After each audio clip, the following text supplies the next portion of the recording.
On Wednesday, China conducted a combat patrol to assess its strike capabilities near a contentious reef in the South China Sea, coinciding with joint military exercises by the United States and its allies in the same region.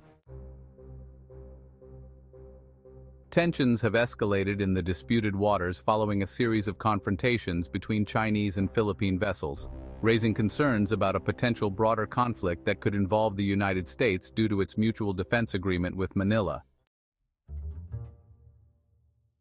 Beijing asserts nearly the entire South China Sea, dismissing competing claims from several Southeast Asian nations, including the Philippines, as well as an international ruling that deemed its claims legally unfounded. Among its claims is the area surrounding Scarborough Shoal, which China took control of from the Philippines in 2012.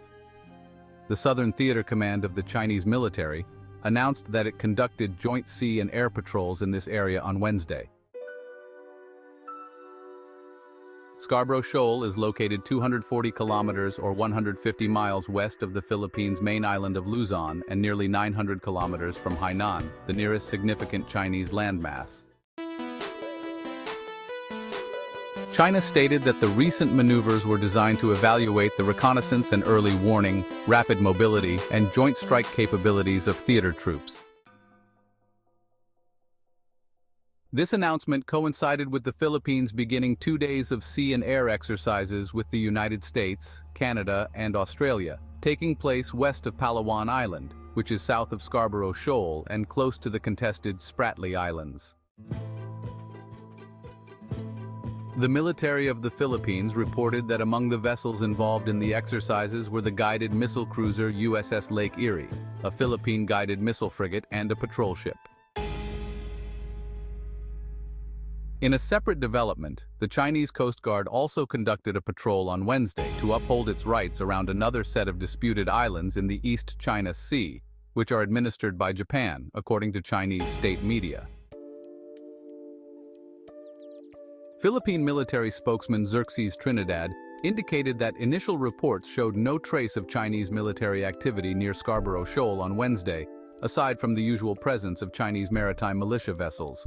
However, he noted that 3 Chinese naval vessels had been monitoring the four-nation drills. China has historically employed its Coast Guard to assert its claims in the South China Sea, a strategy analysts describe as gray zone harassment tactics that stop short of outright warfare. While the Chinese military has previously been deployed near Scarborough Shoal, one analyst remarked that Wednesday's actions indicated a shift towards a more aggressive stance. "It's meant to intimidate," said Jay Barangbakal, director of the Institute for Maritime Affairs and Law of the Sea in Manila.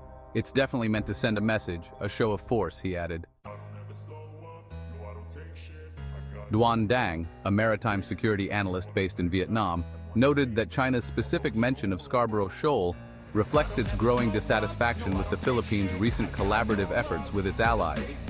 He suggested that China's use of combat patrols in response indicates that the Philippines has become its second most targeted adversary, following Taiwan, which Beijing claims as its own.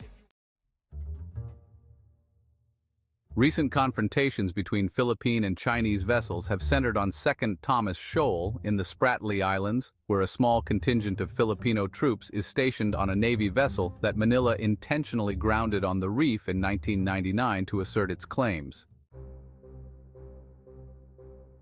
One of the most serious incidents occurred in June, when armed Chinese sailors boarded Philippine naval vessels during a resupply mission to the strategic reef, resulting in injuries to a Filipino sailor and the confiscation or destruction of Philippine equipment by the Chinese Coast Guard.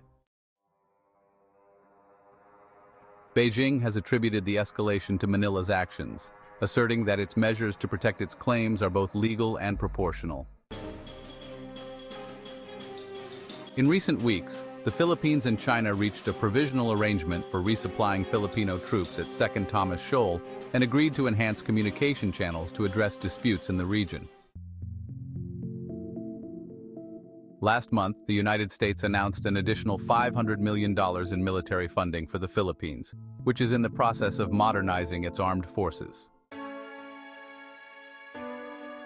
In response, Beijing stated that wooing countries from outside the region to provoke confrontation will only undermine regional stability and exacerbate tensions.